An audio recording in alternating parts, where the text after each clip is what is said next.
नमस्कार, मैं जितेंद्र चतुर्वेदी। दानिश अली तो अब फंस गए हैं।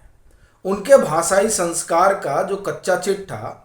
भाजपा सांसद निशिकांत दुबे और रवि किशन ने खोल कर रखा है, उसने तो उन तमाम लोगों को भी सदमे में डाल दिया है जो आंसू बहा रहे थे इस बात को लेकर कि रमेश बिधूड़ी ऐसा कैसे बोल सकते हैं।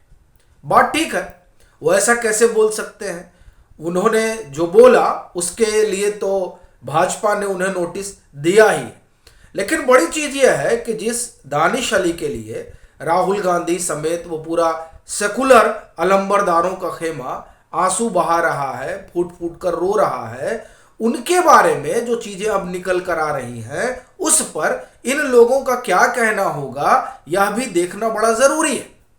क्योंकि अब जो बात सामने आई है, क्योंकि पहले ये बात सामने नहीं आई थी, लेकिन सदन में किस तरीके का रवैया दानिश अली का रहता है उसको लेकर जो रवि किशन कह रहे हैं, और उन्होंने बाकायदे स्पीकर को पत्र भी लिखा है, निशिकांत दुबे ने भी पत्र लिखा है, उन्होंने भर्त्सना की है जो रमेश बिधूड़ी के शब्द रहे हैं, लेकिन साथ ही साथ उन्होंने यह भी बताया कि दानिश अली का क्या रवैया रहता है। यानी ये जो माननीय हैं ये दूध के दूल्हे हैं नहीं, ये कोई भी जब बोलना शुरू करता है तो ये टोका टाकी करते रहते हैं, कमेंट पास करते हैं। प्रधानमंत्री बोल रहे हो, गृह मंत्री बोल रहे हो, तो ये इनके स्वभाव का हिस्सा है कि कमेंट पास करते रहना है, और ये कमेंट पास करना जो है कभी कभी भारी भी पड़ जाता है। अब ये कहा जा रहा है कि जब 21 सितंबर को वो विशेष सत्र का चौथा रोज था, कोई 10:30 पौने 11 बज रहे होंगे जब चंद्रयान 3 की जो सफलता है उस पर रमेश बिधूड़ी ने बोलना शुरू किया। उस दरमियान लगातार टोका टोकी कर रहे थे दानिश अली, और चेयर पर के सुरेश बैठे हुए थे, और के सुरेश बार बार ये कह रहे थे दानिश अली से कि आप चुप रहिए, आप चुप रहिए। लेकिन दानिश अली चूंकि उनका भी अपना स्वभाव है और उसी स्वभाव के बसीभूत वो बोलना जारी रखते हैं, और फिर जो हुआ वो आप सब जानते ही हैं। लेकिन बड़ी चीज ये है कि जो दानिश अली का अपना व्यवहार रहा है उस व्यवहार पर रवि किशन ने क्या लिखा है, उस व्यवहार पर निशिकांत दुबे ने क्या लिखा है, इसको हम लोग जानते समझते हैं। चूंकि ये बड़ा जरूरी है, वो इसलिए भी क्योंकि अभी तक तो एक तरफा अभियान चल रहा था और सारी चीजें जो है वो हम लोगों को भी मालूम नहीं थी कि दरअसल सदन के भीतर ये जो माननीय है इनका क्या व्यवहार रहता है। और उस व्यवहार से क्योंकि ज्यादातर लोग परिचित है नहीं, वो तो वही जानते हैं जो संसद में आ जा रहे हैं, जिनका इनसे पाला पड़ रहा है या जो इनको देख रहे हैं, वही ये जानते समझते हैं कि दरअसल संसद के भीतर किस तरीके का ये आचरण करते हैं, किस तरीके का इनका व्यवहार होता है। अब इसे टीका टिप्पणी वाली बात है तो आप देखिए तो बृजभूषण सिंह ने कहा, बृजभूषण शरण सिंह कह रहे हैं कि जो दानिश अली है ये कोई भी बोलता है, प्रधानमंत्री जी बोलेंगे, गृह मंत्री बोलेंगे और कोई, तो ये उसमें कमेंट पास करते हैं। तो अब ये तो बड़ी खराब स्थिति है कि कोई भाषण दे रहा है तो आप उसमें टीका टिप्पणी करें। मैं आता हूं कि रवि किशन ने अपने पत्र में क्या लिखा है, और उन्होंने बड़ी गंभीर बात उठाई है, और इस कारण जो है वो इनका संकट बढ़ सकता है। लंबा पत्र लिखा है बीजेपी के सांसद रवि किशन ने। वो जो लिखते हैं उसमें वो अपना उदाहरण देते हैं, और वो कहते हैं कि मैं आपका ध्यान इस बात की ओर आकर्षित करना चाहूंगा जब, और वो समय बताते हैं, ये बात 2022 की है, when I was tabled my private membership bill namely the population control bill 2019, और ये 9/12/2022 की बात है। तो ये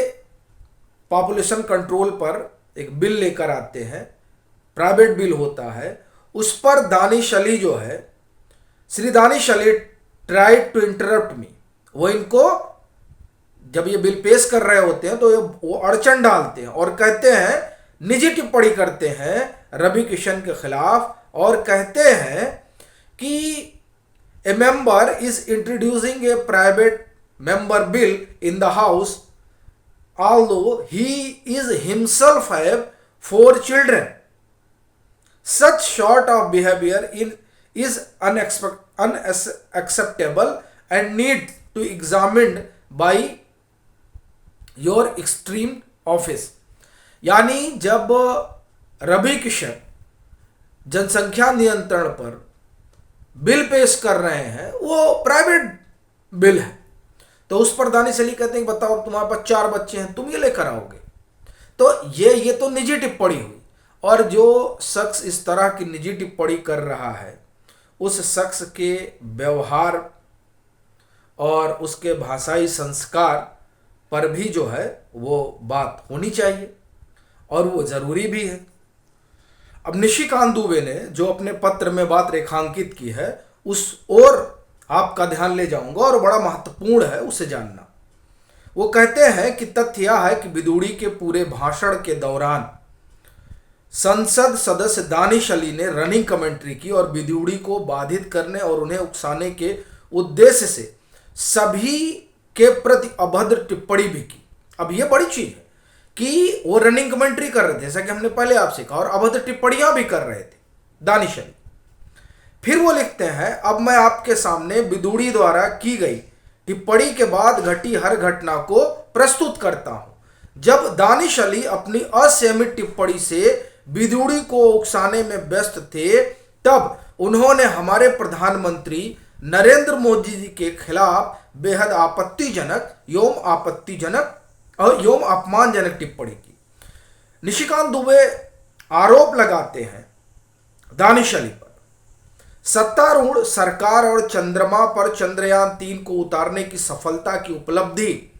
को बदनाम करने की अपनी हताशा में वह बिना माइक्रोफोन के चिल्लाते रहे, लेकिन उन्हें यह कहते हुए स्पष्ट रूप से सुना जा सकता था कि नीच को नीच नहीं कहेंगे तो क्या कहेंगे। वो लिखते हैं निशिकांत दुबे, मुझे लगता है कि दानिश अली द्वारा दिया गया यह बयान किसी भी देशभक्त जनप्रतिनिधि के लिए अपना धैर्य खोने के लिए पर्याप्त था और इस कारण बिदुड़ी ने उसी तरह जवाब दिया जैसा उन्होंने दिया था। यह भी बहुत दुर्भाग्यपूर्ण है कि पूरे मीडिया का ध्यान उन विवरणों पर नहीं गया जिसमें श्री दानिश अली ने हमारे माननीय प्रधानमंत्री के खिलाफ अपमानजनक टिप्पणी की थी। फिर निशिकांत दुबे आगे लिखते हैं, महोदय, विशेषाधिकार हनन का पहलू जिसे दानिश अली और कुछ अन्य संसद सदस्य जोर जोर से उद्धृत कर रहे हैं एक तरफा नहीं हो सकता है। यदि अलग से लागू किया गया तो यह एक गंभीर और अपरिवर्तनीय न्याय का गर्भपात होगा। इसलिए मैं आपके साथ अशब्दों का विवरण साझा कर रहा हूं जो चर्चा के दौरान अन्य सदस्यों ने भी किया था। यानी एक तो जो दानिश अली कहे उनका अपना भाषाई संस्कार, और ऐसा नहीं कि रमेश बिदुड़ी अकेले हैं। रमेश बिदुड़ी को तो उकसाया गया तब उन्होंने कहा, और उकसाने वाले दानिश अली हैं, यानी दूध के दूल्हे नहीं। लेकिन उनके अलावा भी वो सौगतो राय की बात करते हैं कि सौगतो राय ने कहा राम और पुष्पक विमान का कोई अस्तित्व नहीं है, सब झूठी कहानी है। डीएमके पार्टी, हम द्रविड़ हैं, आप आर्य हैं, आप सेतु समुद्रम परियोजना को रोककर अंधविश्वास फैला रहे हैं। कोई भगवान नहीं है, हिंदू कोई धर्म नहीं है। वो अपने पत्र में लिखते हैं कि सर, मेरे उपरोक्त तथ्यों से स्पष्ट होता है कि 21 सितंबर 2023 को लोकसभा में चर्चा के दौरान न केवल बिदुड़ी ने अनुचित व्यवहार किया, बल्कि दानिश अली ने भी बेहद निंदनीय और अक्षम्य बयान देने के समान रूप से दोषी हैं। दुनिया के सबसे बड़े लोकतंत्र यानी भारत गणराज्य के माननीय प्रधानमंत्री के खिलाफ शब्द, इसके अलावा अन्य सदस्यों और पार्टियों ने भी बहुसंख्यक समुदाय की घोषित आस्था के खिलाफ अशोभनीय टिप्पणी की है। तो इसलिए जो है ये जो कार्रवाई है, इसलिए आपसे अनुरोध है कि उक्त चर्चा के दौरान विभिन्न सदस्यों द्वारा दिए गए बयानों की चर्चा करने के लिए, की जांच करने के लिए एक जांच समिति का गठन किया जाए और यह भी जांच की जाए कि हमारे नागरिकों को उनकी टिप्पणियों से भिन्न